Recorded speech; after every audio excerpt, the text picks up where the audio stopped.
Ahojte, vítam strelcov, poďme sa pozrieť na mesiac máj a na kolektívny výklad pre vás. Tak, drahí strelci, tento mesiac intuitívne sa budete vyhýbať stresu.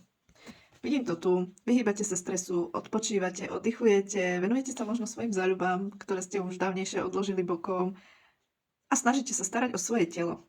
Ide ale o to, celkovo hej, máme tu krásnu kartičku vesmíru, to môže znamenať, to značí harmónia, alebo naberáte skúsenosti z vecí, ktoré sa vám možno udiali a už v tom nachádzate tú harmóniu a celkovo už nech to dopadne akokoľvek, vidíte to šťastne, ako konečne, že to skončilo a idem ďalej, hej. Môže vám to tento mesiac narušiť, bohužiaľ máte tu aj zlé karty a máme tu kartu nepriateľ. Poškodený vzťah s niekým sa tu poškodil alebo poškodí vzťah. Máme tu kartu diabol.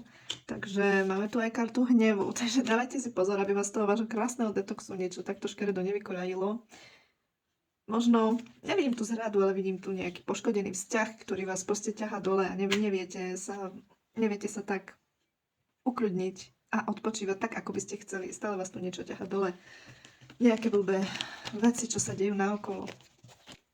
Ste ale celkovo dosť flexibilní, viete sa prispôsobiť daným situáciám, hlavne tým ťažkým situáciám. Je tu silná osobnosť a odolnosť, takže zvládnete to celkovo. Tento mesiac tu nemáte nejaké hrozné karty. A ja dúfam, že to pasuje na všetkých, že už konečne sa to všetko ustáli a všetko sa to zjednotí. Čo sa lásky týka, tak niekto tu má túžbu po niekom, ale máme tu možno tretiu osobu. Je tu proste nejaká konkurencia. Každopádne ide vám tu niečo ohľadom toho do radosti.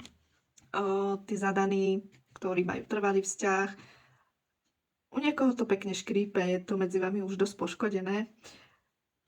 Tu naozaj karty radia mať čisté úmysly s partnerom a máte tam pozitívny vývoj, pokiaľ budete konať v súlade s dobrom a budete konať s čistým úmyslom. Máte tam pozitívny vývoj.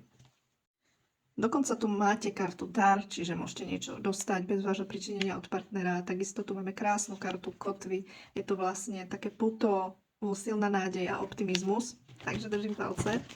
Čo sa financií týka, niektorí tu padli pekne na dno.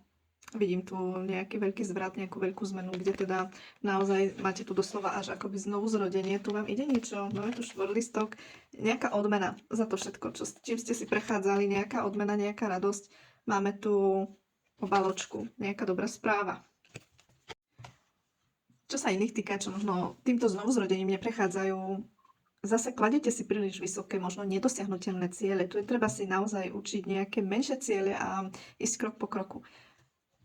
Snívate o nejakom úplne novom začiatku, treba byť viac trpezlivý a je tu karta prosperity, ale ako som povedala, postupným tempom, nie tak všetko naraz, pretože trošička máte tu kartu sebaklam, máte tu, ako by ste prehľadali pravdu.